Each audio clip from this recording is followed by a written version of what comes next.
Good day, and thank you for standing by. Welcome to the Smurfit Westrock 2025 Q3 Results Webcast and Conference Call. At this time, all participants are in a listen-only mode. After the speaker's presentation, there will be a question and answer session. To ask a question during the session, you will need to press star 11 on your telephone. You will then hear an automated message advising your hand is raised. Please be advised that today's conference is being recorded. I'd now like to hand the conference over to Kieran Potts, Smurfit Westrock Group VP Investor Relations. Please go ahead. Thank you, Sarah. As a reminder, statements in today's earnings release and presentation and the comments made by management during this call may be considered forward-looking statements. These statements are subject to risks and uncertainties that could cause our actual results to differ materially from our expectations and projections. These risks and uncertainties include, but are not limited to, the factors identified in the earnings release and in our SEC filings. The company undertakes no obligation to revise any forward-looking statements. Today's remarks also refer to certain non-GAAP financial measures. Reconciliations to the most comparable GAAP measures are included in today's release and in the appendix to the presentation, which are available at investors.smurfitwestrock.com. I'll now hand you over to Tony Smurfit, CEO of Smurfit Westrock. Thank you very much, Kieran, for the introduction. Today I'm joined by Ken Bowles, our Executive Vice President and Group CFO, and we appreciate all of you taking the time to be with us. I am very happy to say that we have again delivered on guidance in what is a challenging environment, with an adjusted EBITDA margin number of $1.3 billion and an adjusted EBITDA margin of 16.3%. The quarter was characterized by some challenging months, specifically July in our North American region and August in Europe. Nonetheless, we were able to come through with the numbers we predicted and planned. Since our combination, our North American business has shown great improvements over the course of the last 16 months on both the commercial and operational front, best reflected by an improved adjusted EBITDA margin of 17.2% for the quarter. As you will have heard us say, as we got to understand the legacy Westrock business, we have taken strong actions to remove uneconomic volume within our portfolio of businesses. This, of course, has resulted in a loss of volume as we transition and reposition our business. While there will be a time adjustment to this reposition, we believe we are clearly on the right track as we are already seeing quality customer wins. In addition to changing our customer portfolio, we're also continuing to right-size the business by closing down inefficient or loss-making operations, including the recently announced closure of a corrugated facility in California, in addition to the 8 previously announced closures. In paper, we have already announced approximately 500,000 tons of capacity closure in both containerboard and consumer board grades. These footprint optimizations will be a continuing feature as we develop and grow our business. Turning now to EMEA and APAC, our adjusted EBITDA margin of 14.8% is highly creditable given the environment that exists in the European sphere. We believe it clearly demonstrates the power of the integrated model, which is producing this resilient margin in an environment of paper overcapacity. Our mills continue to run optimally, while at the same time our converting businesses are capitalizing on their outstanding leadership position in innovation. We believe this, combined with our insights into sustainability and the significant pending regulations from the European Union, should give our customers confidence to help them in navigating this environment. In our LATAM business, with an excellent EBITDA margin of over 21% due to our strong market positions, these are principally in Brazil and our central cluster. Our sequential margin showed a small fall in the last quarter as a result of some operational issues in one of our larger mills in our central cluster, which has now been resolved. The region still has significant growth opportunities for us to develop in the years ahead. Turning now to the group and regional highlights, what I'm very happy with is the initial potential of the combination is evident in our cash flow performance in the quarter, with operating cash delivered $1.1 billion and an adjusted free cash flow of approximately $580 million. One of the things that especially pleases me about this number is that we're really only starting to get going on working capital optimization as we continue to focus on operating excellence. I'm also very happy at how the people in the new Smurfit Westrock have come together and adapted to the culture of the company and its values of loyalty, integrity and respect, and safety adoption by everyone in the workplace. The group has also been working effectively on the synergy program, which Ken will speak on further, which is exceeding our expectations, especially when one looks at the commercial improvements that we can see across the businesses. Finally, in the group, not only in North America, but also in Latin America and Europe, we continue to optimize our asset base with the recent closure of a facility in Brazil and the transfer of equipment to other operating units, together with constant trimming of our assets in our European sphere. In terms of the regions, as I've mentioned, we continue to make excellent progress across our North American system. For example, in corrugated, our loss-making units have declined by almost 50% in a one-year period, with today over 70% of our corrugated operations solidly profitable. And we expect significantly more progress to occur as we replace and swap out uneconomical volume. In our consumer business, this business is very well positioned with substantial investments and restructuring already done.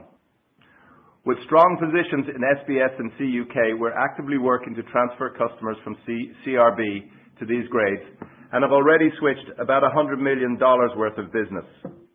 We do, however, believe in offering all three substrates to our customer mix. Our first Global Innovation Summit was held in Virginia in September, and the rollout of our experience centres in our North American region, while in its infancy, is now happening. In EMEA and APAC, our integrated model is really proving the success of our business. Our mills are well utilised and our outstanding position and innovative offering is retaining and developing customers. One of the great opportunities for us has been the effective integration of our consumer operations into our European business.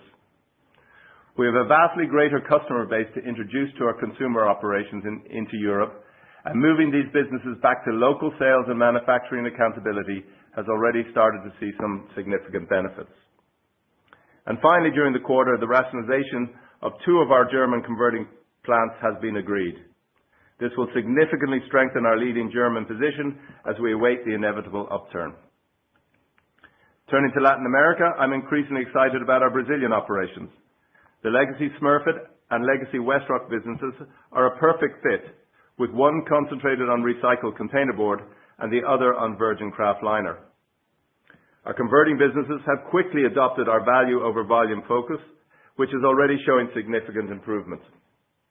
In our Colombian business, we experienced significant growth of 8% due to our commercial offering and the market developing as a growing exporter of fruits and vegetables. Across the region, we're capitalizing on many of the growth and development opportunities we have. For example, in Chile and Peru, where our volumes grew by 15% and 25% respectively during the third quarter. I'd like to give you a sense of the excitement that exists and is building within Smurfit Westrock company today. We're a stronger and better company through the adoption of the owner-operator model. Everyone across our world is now responsible for their own P&Ls. This has unleashed a tremendous enthusiasm and internal competition to do better, and lends itself perfectly into having a performance-led culture where everybody is responsible for what they do. I'm especially pleased that we have now initiated global and regional leadership programs whereby over 300 managers will have started our group programs. In Smurfit Westrock, people are at the heart of everything we do, and we ensure that they have the tools to succeed in their job and to realise their potential. And our synergy programs and optimised asset base, together with our innovation offering and transfer of best practice, will, we believe, contribute to superior performance in the future. I'll now hand you over to Ken, who will take you through the financials. Thank you, Tony. Good morning, everyone, and thank you again for taking the time to join us. On slide 8, you'll see the business again delivered another strong performance in the third quarter, with net sales of 8 billion, adjusted EBITDA in line with our stated guidance of 1.3 billion, a very solid adjusted EBITDA margin for the group of over 16%, and a strong adjusted free cash flow of 579 million. The performance reflects the strength and resilience provided by a diversified geographic footprint and product portfolio, particularly in the challenging macroeconomic environment, and of course the commitment and dedication of our people to delivering for all our customers. Turning now to the reported performance for our 3 segments, and starting with North America, where our operations delivered net sales of 4.7 billion, adjusted EBITDA of 810 million, and adjusted EBITDA margin of 17.2%, an excellent outcome. In the region, we saw continued margin improvement, predominantly due to higher selling prices, our operating model in action, and the benefits of our synergy program, alongside input cost relief on recovered fibre, which combined to more than offset lower volumes and headwinds on items such as energy, labour, and mill downtime. Corrugated box pricing was higher compared to the prior year, while box volumes were 7.5% lower on an absolute basis and down 8.7% on a same-day basis, an outcome very much in line with our ongoing value over volume strategy, which we estimate accounts for about two-thirds of that volume performance. Third-party paper sales were 1% lower, while consumer packaging shipments were down 5.8%, with shipments in our smaller Mexican operations being lower than our US business, which saw volumes down 3.7%.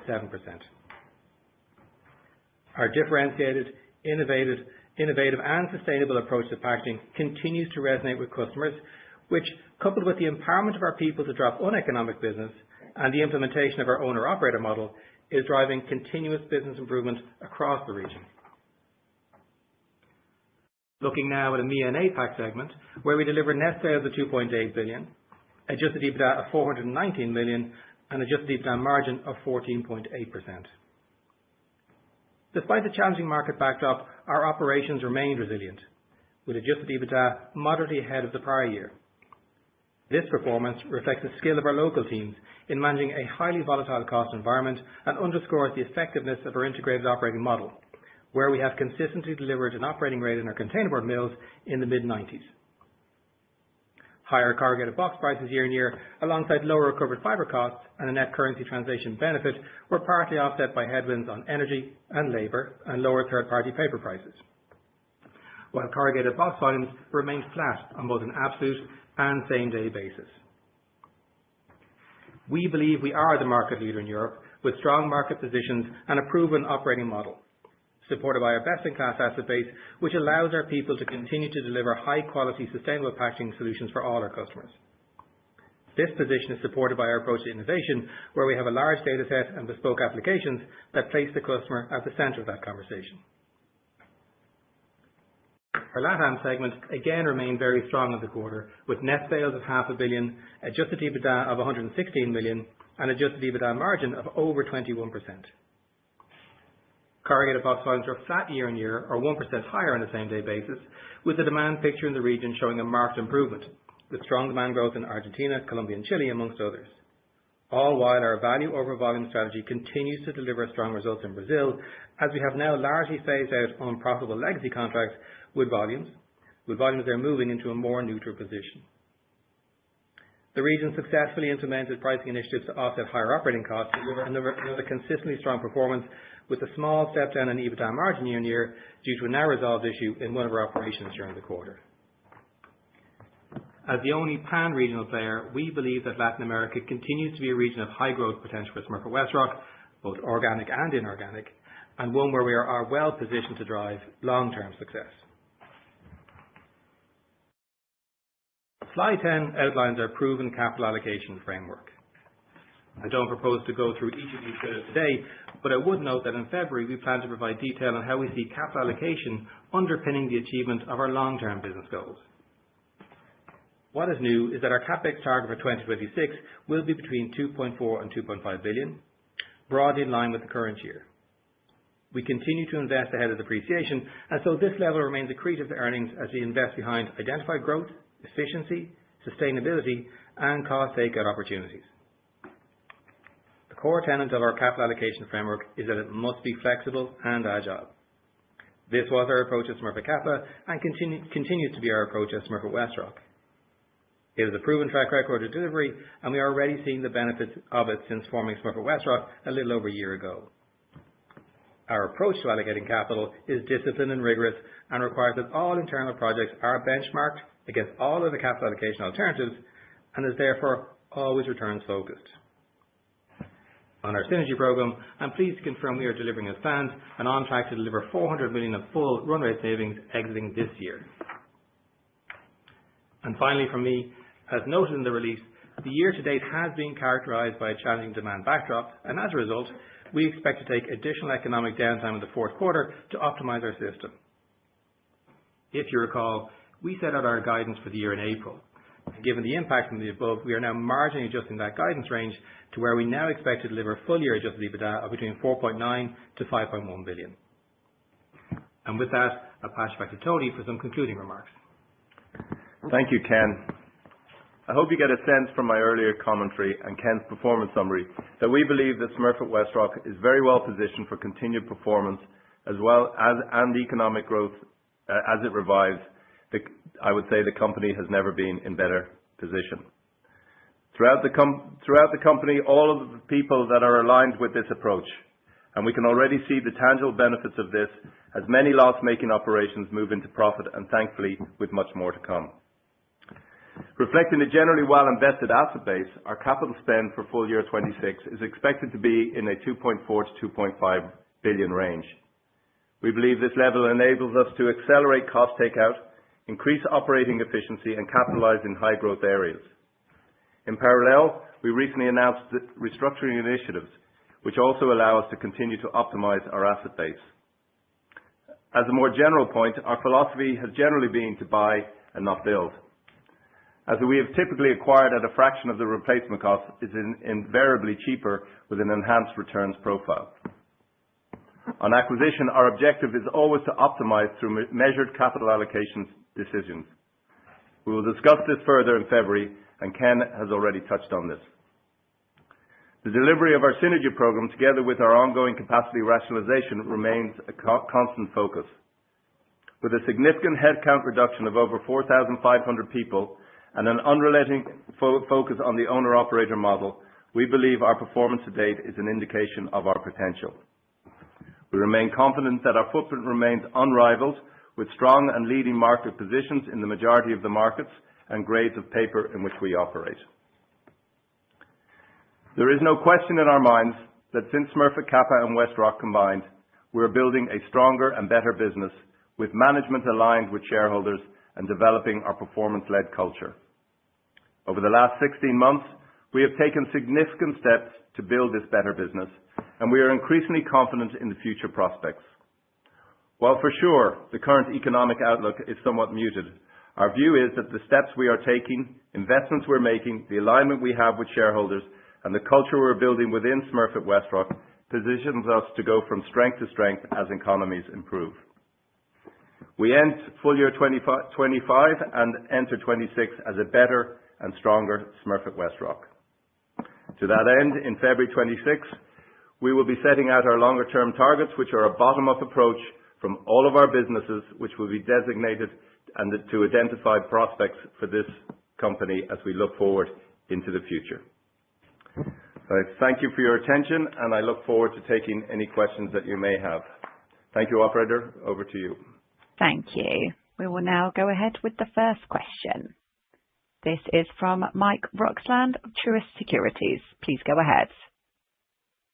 Yeah, thank you, Tony, Ken, Kieran, for taking my questions, and congrats on all the progress.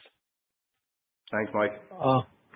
Tony, you mentioned obviously weakness in the European market from both demand and price. Is there anything you could do to expedite cost takeout? You mentioned obviously continuing to trim assets in Europe, rationalizing the two German plants, but given the weakness that persists there right now, can you expedite cost takeout to try to get things right-sized faster? Yeah, I think, Mike, thanks for the question. I would say that we have done a really good job over 15 years of optimizing our capacity in Europe. Obviously, there's always little things to be done, but we're running our system pretty well full in Europe, with the exception of August and probably December, where we'll take some downtime, because those months typically are months where the corrugated box plants close for holidays. So our system is pretty well optimized. Obviously, we continue to look at it.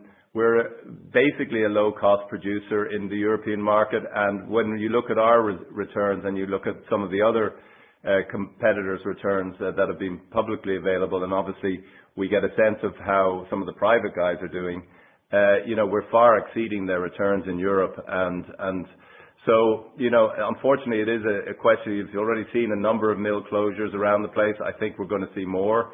And I think that the pain is very, very real, and you can see even some public companies with negative EBITDA margins in their containerboard business in a very significant way. So I think, the old saying, the worse it gets, the better it'll get. Well, it's pretty bad right now, and I think when it turns, it'll turn very sharply, and so that's what we're waiting for. Obviously, as I say, that doesn't mean we're sitting on our hands doing nothing.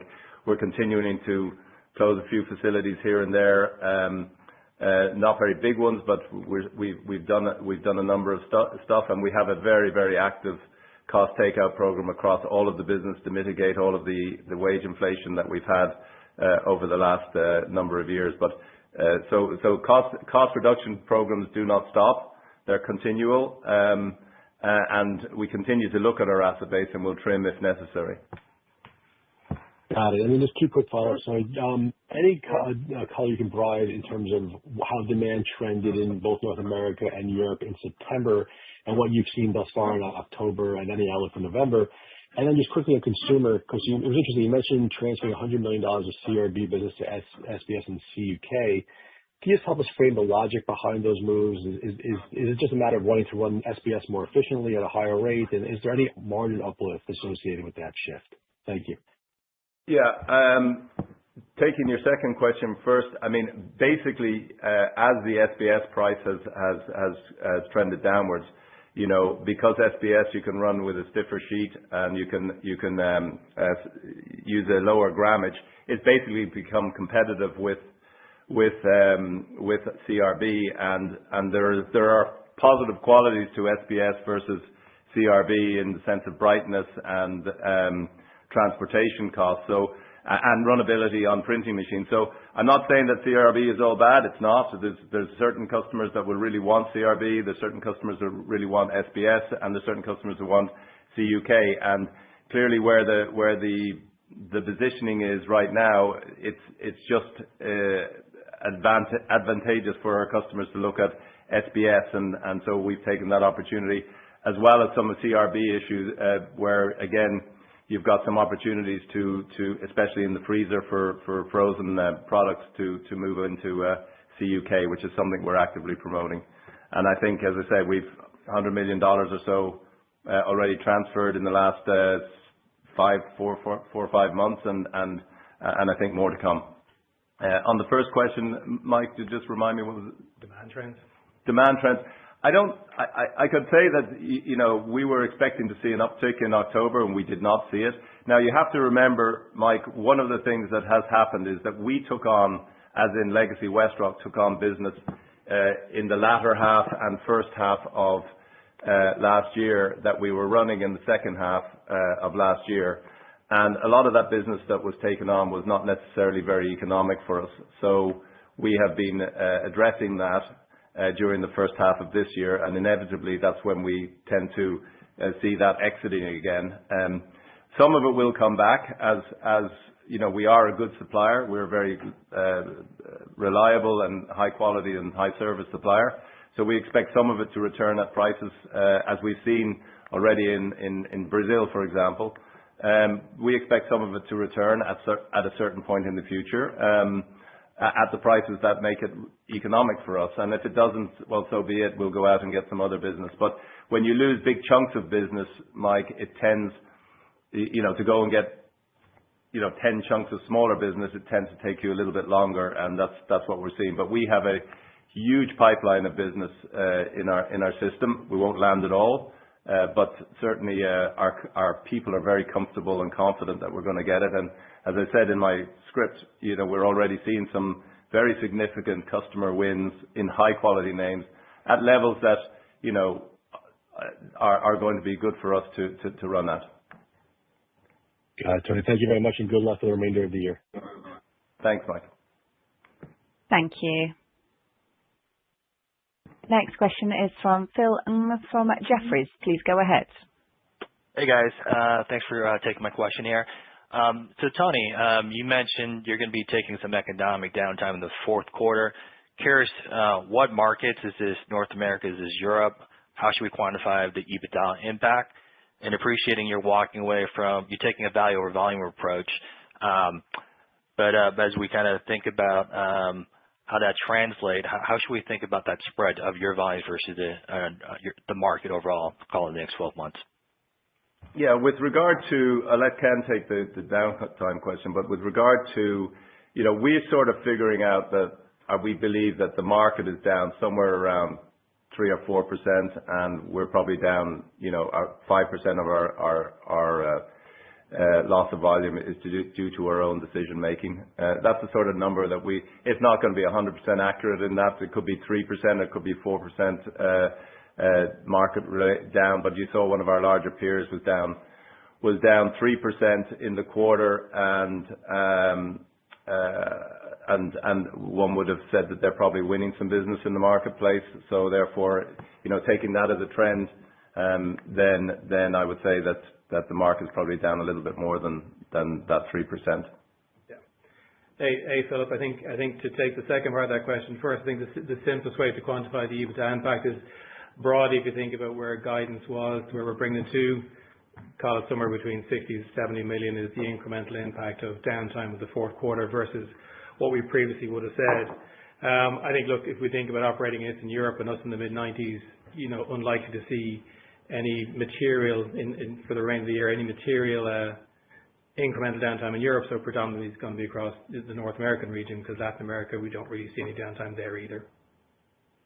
Ken, do you expect your inventory to be in a pretty good spot as you exit this year in North America? It's getting there, Philip. Supply chains in North America differ than Europe in the sense that they're very, very long. So it takes a while to kind of get back to what you might like as kind of optimal inventory. The working capital as a percent of sales for the group is probably around 16%, which is kind of higher than we'd like it to be. As Smurfit Capital, we're down in kind of 8, 9. Don't expect it to get there over time, but certainly there's somewhere in the middle there that the right answer is.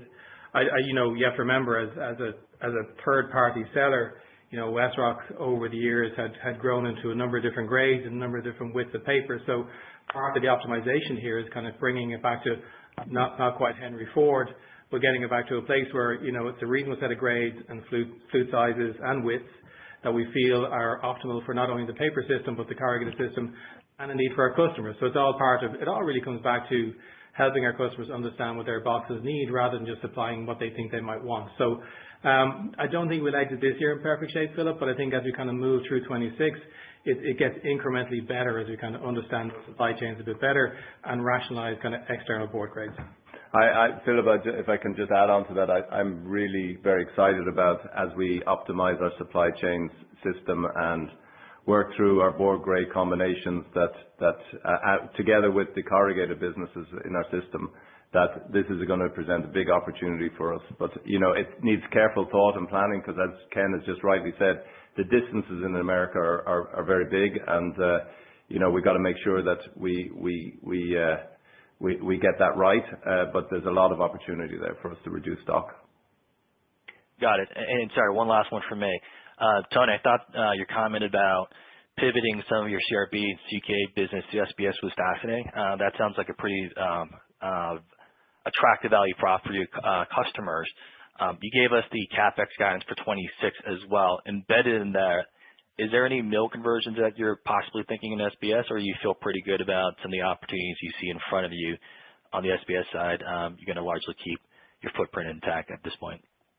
If I could just ask you to hold off until February for that, because we'll give you a full answer then, because clearly we're working through some different strategies in relation to that, and then we'll give you a better once we've organized that, we'll tell you about that. But basically we have some very, very good assets that we will continue to look at, and obviously there's some that we'll continue to evaluate and give you a better answer to those in February. Okay. Thank you so much. Appreciate it. Thanks. Thank you. Next question is from Gabe Hajde from Wells Fargo Securities. Please go ahead. Tony, Ken, Karen, good morning. I wanted to ask about the guidance, the CapEx guidance for 26, and maybe a little bit differently. I'm just curious if the organization for the year, if there's anything strategically that you guys are focused more on cash flow for 2026 versus EBITDA. Sometimes that drives different operating behavior. I'll just stop there. Hey, Gabe. No, not necessarily. I think it's more a case of, the reality is that Smurfit Westrock should be, and if you look at this quarter particularly, a strong free cash flow generator irrespective of the CapEx cycle. I think what we've always done, though, is be very disciplined about when we place capital into the system, and indeed, adopting a kind of portfolio approach where you don't have too many big programs in any particular year, any big systems that are taking all the impact in a particular year, and no region that kind of has that impact. But I think it's fair to say that when we went through the cycle this year, and to Tony's earlier point, to Phil, building towards February, when we look at the capital requirements for 26, the reality is that all we feel we need to keep the system going and improving and growing is somewhere between 2.4 and 2.5. And that ultimately means that, we don't end up with any kind of big bills for CapEx going into 27, for example, but it's a normal phased approach. So no, there's never a case of, trying to, if you like, try and get to a free cash flow number at the expense of EBITDA. That never is. I think it actually becomes more of a virtuous circle, which is, you place capital into the system, we expect the returns out, which should drive return on capital employed in one sense, and also drive EBITDA. And then that capital goes back into the system. I'd look backwards to look forward a little bit here, Gabe, in the sense that as Smurfit Capital, we placed extra capital in the system, increased ROCE, increased the dividend, delevered and grew. So I think it's a model, if you like, from an owner-operator perspective and a philosophical perspective that's worked in the past. So no, it's not that we take that kind of that choice. It's actually that's the capital we think the business needs to kind of drive and grow. Yeah, and I'll just add to that, Gabe, that the whole philosophy of our company is to remain agile, as Ken has said. We adapt to the situation that's around us, and one of the key tenets of our business is never to overinvest and have too much investment going forward that we can't back out of, so to speak, so that we're in a position to be able to flex if we need to, because that's what really hurts companies if you can't pivot depending on the environment, either positively or negatively, and so that's been the hallmark of the success of Smurfit Group, Smurfit Kappa, and now hopefully in the future, Smurfit Westrock. Thank you. I wanted to switch gears to Europe. You guys provide a little bit of color as to I know the number kind of jumps off the page where you're underperforming the market, but over in Europe, I think up, a little bit, 0.2%, is pretty impressive. You talked about the mills running mid-90s. Can you provide a little bit of color in the markets, whether it's geographic or end-use markets, where you guys are doing particularly well? And then I guess maybe a little bit on the margin side. Obviously, prices kind of came up quite a bit in the spring, early summer, and have come down, basically kind of giving back a lot of that. How should we think about that flowing through? Is that hitting Q4, or is that really more of a H1 26 event? Thank you.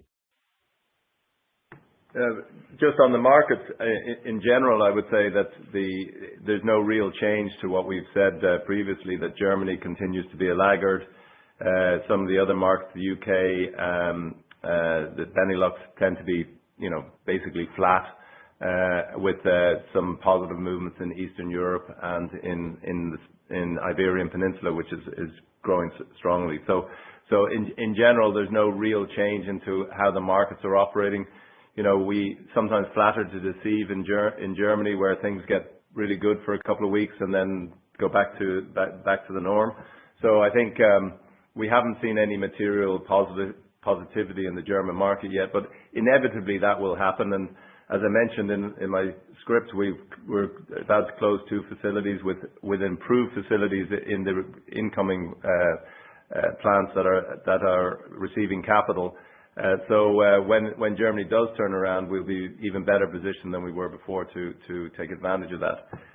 With regard to on pricing, actually, third quarter in Europe we saw prices tick up by about another 0.5%. So not quite done there yet on pricing. I suppose ultimately, without a crystal ball and forecasting, I think where pricing goes from here is really dependent on the same question we've had all day, which is where does demand go?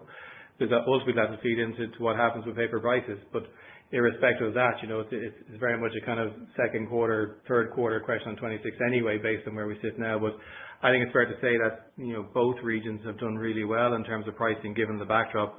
I think particularly Europe in terms of price increases received and held, if you like, even to through the third quarter, but I think it's demand dependent really in terms of where it goes from here. I think as well, Gabe, if you look at where the paper price is at the moment, it's uneconomic for at least 75% of the business, I would say. And I think that we're lucky that we're very integrated. We've got our own customer. Our paper mills have our own customer, which is ourselves.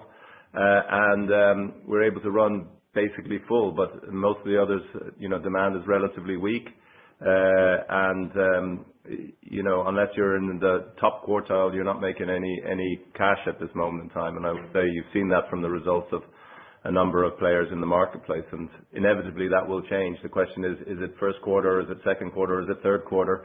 And how much hurt will be in the market before then? Thank you. Thanks, Gabe. Thank you. Next question is from George Staphos from Bank of America Securities. Please go ahead. Hi, everyone. Thanks for all the details. Congratulations on the progress. Tony and Ken, I guess I have two questions for you. First of all, regarding the North American converting operations in corrugated, I think you'd mentioned that 70% of the business now is at, and I forget exactly how you termed it, but better or acceptably profitable levels. If you could talk a bit more about what that means, recognizing that the margin in North America is maybe one of the proof points there. Can you help us quantify how you're determining the 70%, if that's the right ratio, and what else needs to occur to move the ball further, recognize you've made a lot of progress already. Secondly, on the box board side, you made a couple of interesting comments about ultimately, in essence, the customer is going to choose a substrate that makes the most sense. Each of them, whether it's CUK, SBS, CRB, have their own, unique aspects. The fact that you're being able to move the SBS to a customer when in theory they would have already been in a grade that, using your discussion point, they already would have liked to have been in, i.e. CRB. What's causing the move to SBS? Is it just purely where price is right now, or what else are you reminding people of in terms of SBS's performance versus the other grades? Thank you, guys. Okay. Let me take the second one first, and I'll come back to the North American corrugated. Thank you, Tony. Basically, on the two, we've seen the SBS piece is more about brightness. There's a brighter sheet. Caliper, you can get the same performance from a slightly lower caliper. And then I would say printability stroke machine efficiency on the customer's lines, which the three reasons why we've been able to sell SBS versus CRB.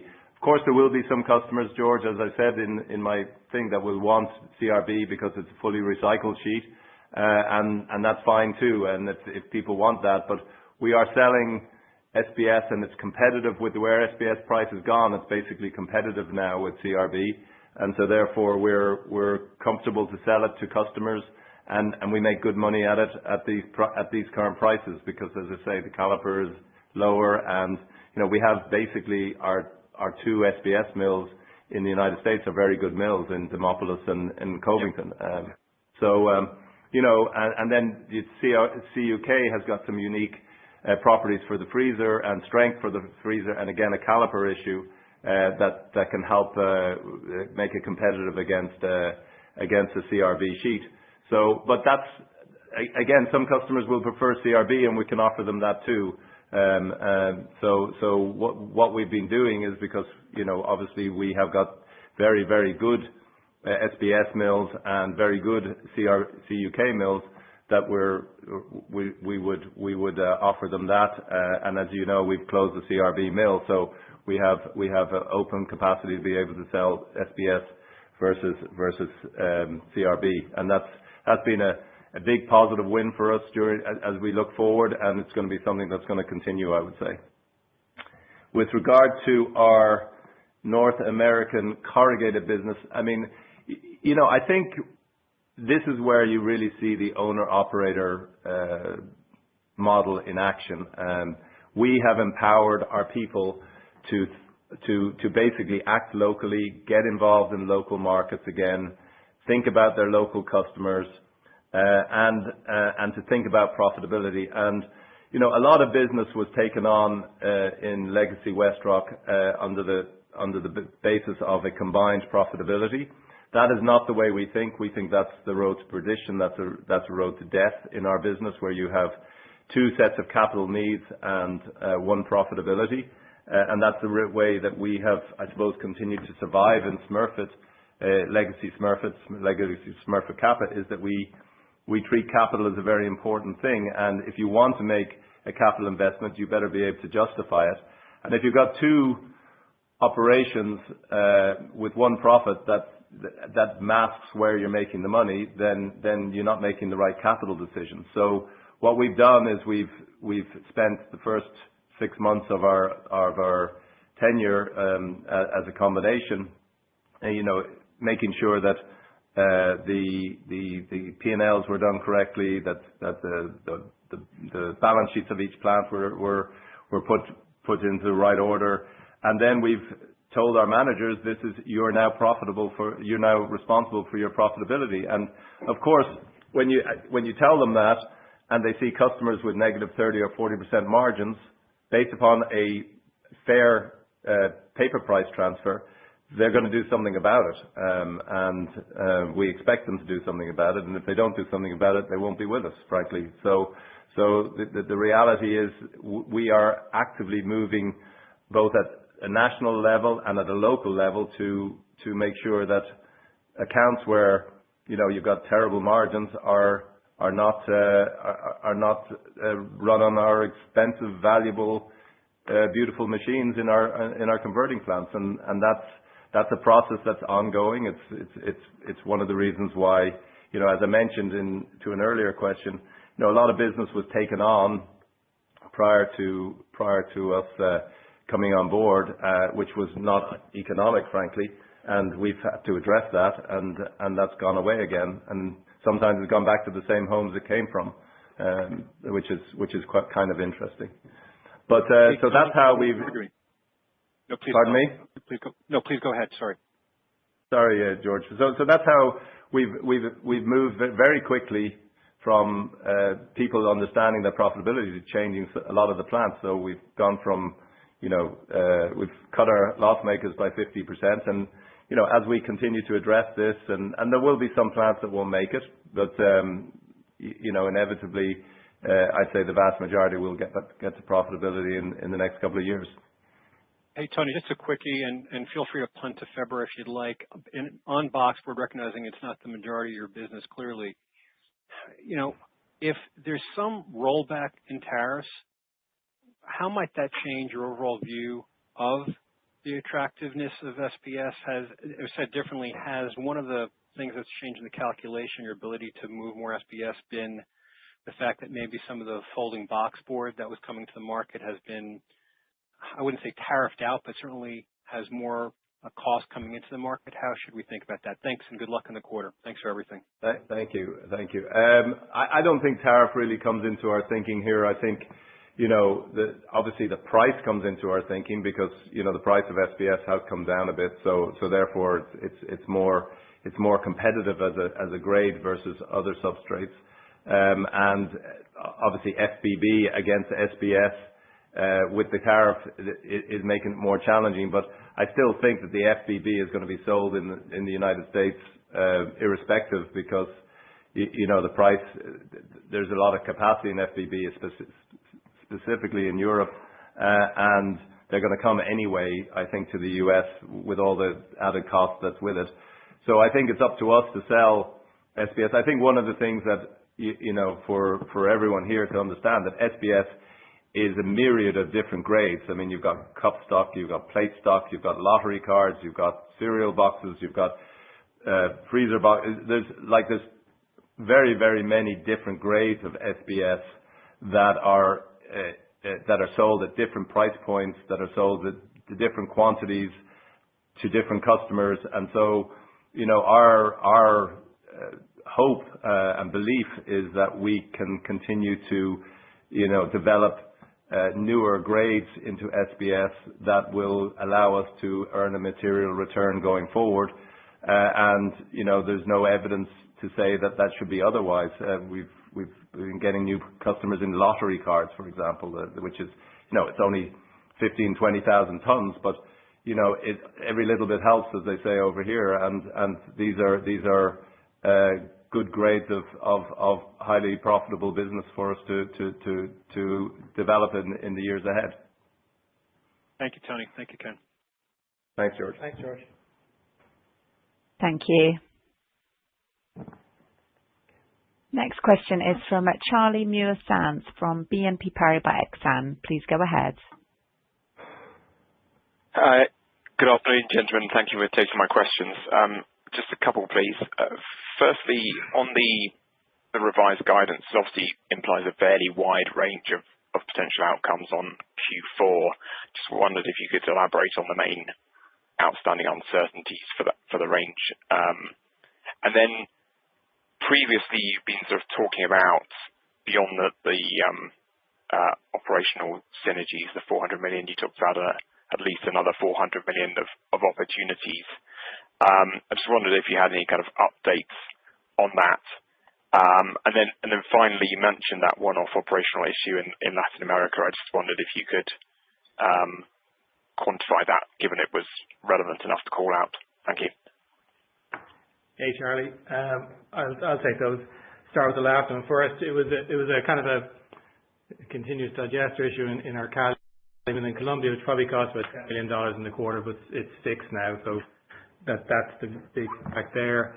In terms of the guidance range, it really, I think, the more it has on the years gone past, December tends to be the swing factor here in terms of why we've kept it slightly. And I wouldn't say the range is wider. I think we just moved down the midpoint a bit to take account of the downtime piece. But really, it's going to come down to where you see December, or where we see December. And as kind of Tony alluded earlier on, as we're kind of exiting the quarter, we're not necessarily seeing a much improved demand backdrop, but equally, in our natural sense, we haven't given up hope and a sense of optimism that things won't get better even before the end of the year. So I don't think we can be that negative on the outlook. So really, it's around where does December sit in that conversation. In terms of the bit in the middle, I think George actually pointed to part of this answer in his question, which is when you look at the margin performance in North America, given everything that they've been dealing with in terms of where volume is, the incremental downtime, the headwinds, the performance of the margin in North America probably tells you that a chunk of that additional operational commercial improvement is coming through in the numbers already. Where that goes to, that's a kind of how long is a piece of string to, kind of answer, because it really depends on how many programs we can get at. It sort of goes back to Tony's point earlier on about the owner-operator model and really putting empowerment into the hands of every single GM or mill manager to drive their own business for the best returns, their cost takeout, their improvement programs, their delivery on CapEx. So, yeah, we're still, very comfortable, if not more comfortable, with the well in excess of where the synergies ended. But I think it's fair to say we are beginning, without being able to quantify it exactly, we are beginning to see the benefits of that coming through simply in the margin performance in North America alone, and particularly in the corrugated division. Great, thank you. And you've obviously given us the 2026 CapEx and elaborated on the rationale for it qualitatively. But just in terms of the returns that you're targeting, beyond maintenance or one times depreciation, what kind of thresholds are you typically setting for the investments you want to make in the business? As a blend, Charlie, look, it won't be any different than we've had before. It sort of goes back to that portfolio approach of trying to drive the incremental return on capital forward. So generally, no more than the old system, we would expect that entire portfolio to kind of be in that sort of 20% IRR range, delivering kind of mid-teens at least in terms of where Rocky sits. As a result, that is of course dependent on what those projects do. Particularly cost takeout, you're obviously going to get higher returns from sustainability, energy back-end projects. You might get lower returns in the early years, but history has shown us that as those projects embed and move forward, you get much better returns as they move out. So not pinning it necessarily to a target return in individual projects, but as a portfolio, it has to drive forward in terms of where Rocky is, because ultimately that goes back to my comment earlier on. This is about capital in and cash flow out. So not a dissimilar profile to what you would have seen previously in terms of how we characterize the deployment of capital and allocating capital in a kind of Smurfit context. Many thanks. Thanks, Charlie. Thank you.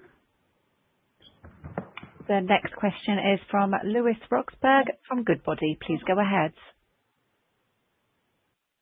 Thanks, guys. Just my first question is on cost. You mentioned in the last quarter you expected some relief on OCC pricing. So I just wondered to see if that was playing out as expected and if you're getting any other relief from the other buckets like energy, or that might just spill into next year. And then just in terms of CapEx, just wondered some more detail, how much of that spend might be related to the legacy Westrock assets versus other projects as well, and whether this is sort of the new normal or further increases might be needed to tie into those realization synergies. Thanks. I'll take the second piece, Lewis, and then I'll let Ken take the first piece. Basically, the CapEx number is slightly skewed towards the legacy Westrock assets because, we're a very well invested base in Europe and Latin America. So what we're doing is we're putting a little bit more capital into some of the box plants to improve the quality and service aspects, to improve the corrugators. So all the things that we have done over the last 10 years in Smurfit Kappa, we're now implementing over the course of years, not just next year, but the years going forward, to continue to improve the legacy Westrock business and make it even better than it is. So there's a slight skewing towards legacy Westrock, but not massively material, because as I say, we're in very good shape. In Europe, we invested for growth and we've got very good assets in our European business. And while there's always growth opportunities like in Spain, like in Eastern Europe, and specifically plant by plant, I think that as a whole, the European business is very well invested. And what we do over the next 3 to 5 years is continue to develop out our Westrock asset base, legacy Westrock asset.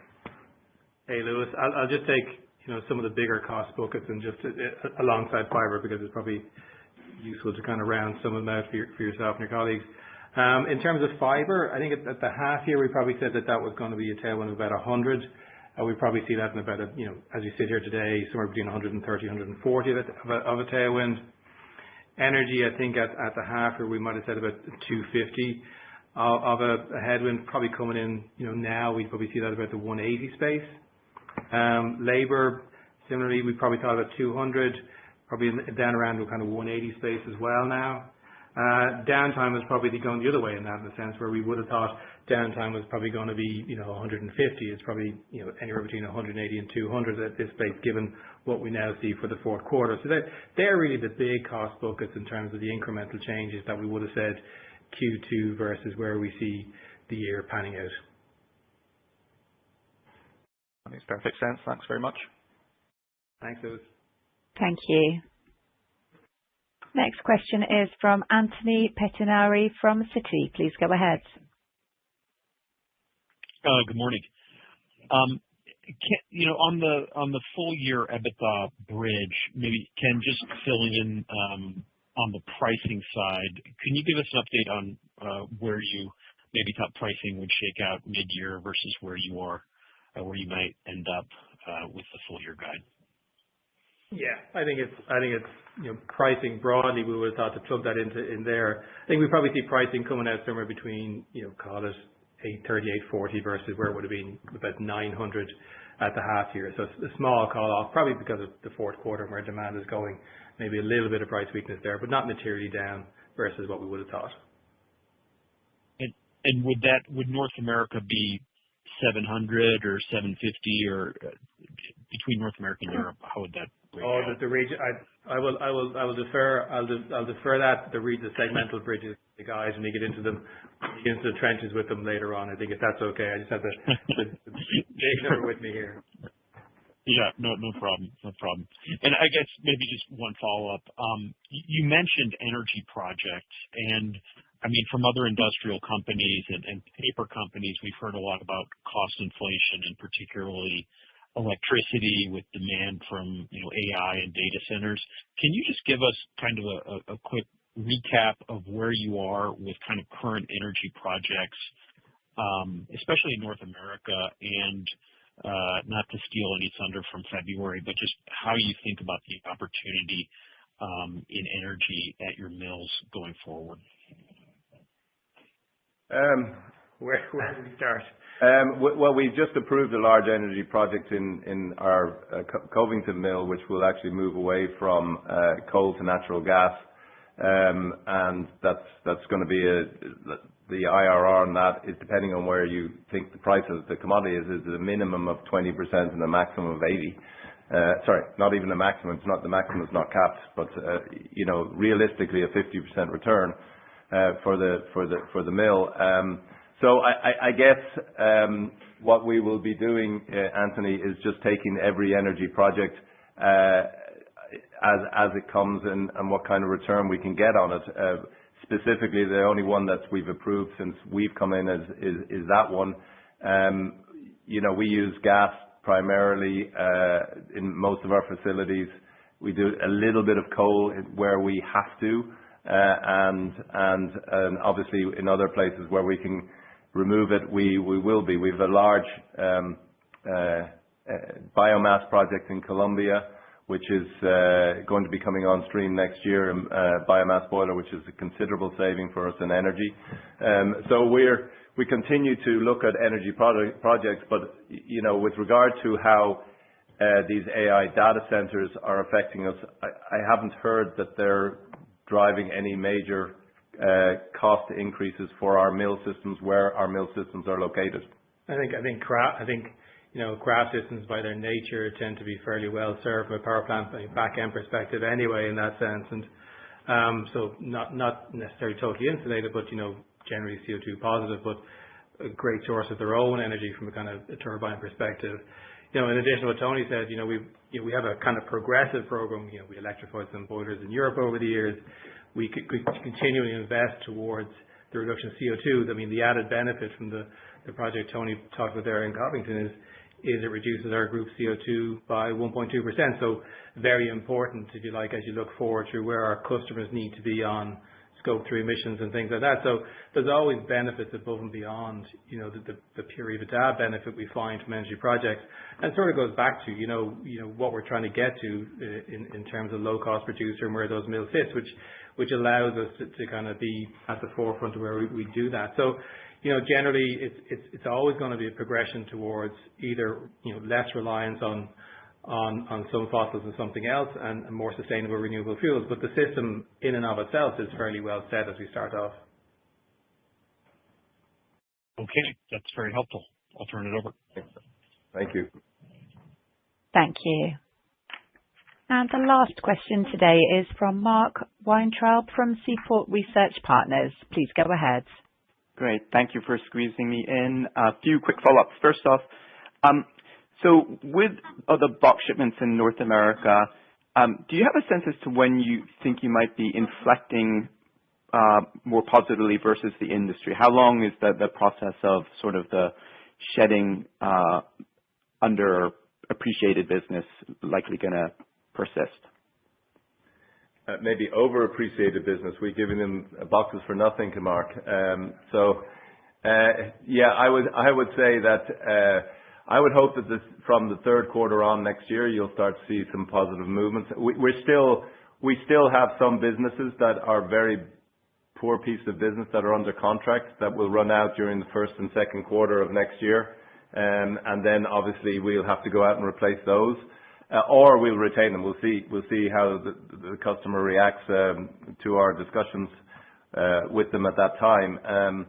But if I look at the amount of backlog and pipeline that we have for new business, it's colossal in the sense that I feel very comfortable that we're going to start landing a lot of that business, and we already have landed a lot of that business, frankly. But it just takes a little while to qualify and then get into the plant. So I would say the third quarter of next year you'll start to see us inflecting versus this year with better quality business in all of our facilities. Super. And then, what's your strategy? What have you been doing vis-a-vis outside sales of containerboard in North America into either export or domestic channels?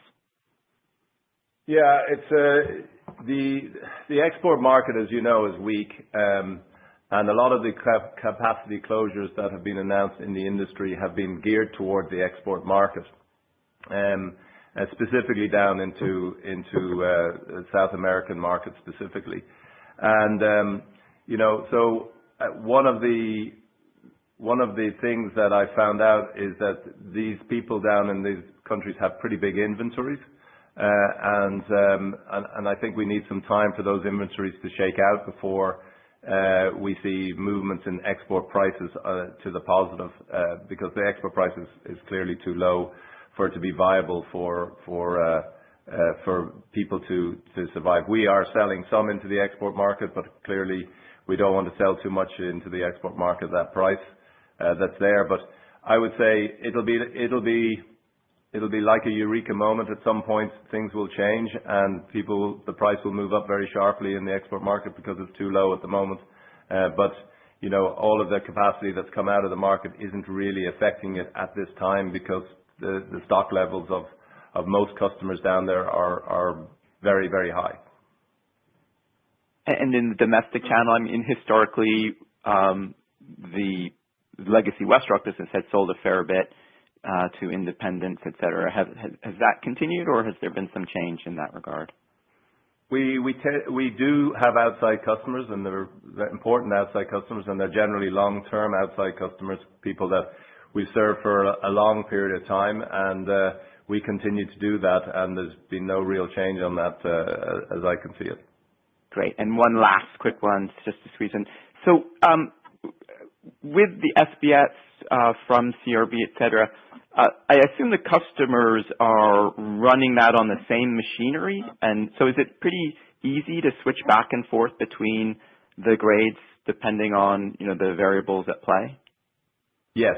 Yeah. I mean, basically yes. I mean, you might need a technician to run a lower caliper product on the board just to adjust the machine slightly, but there's no real big.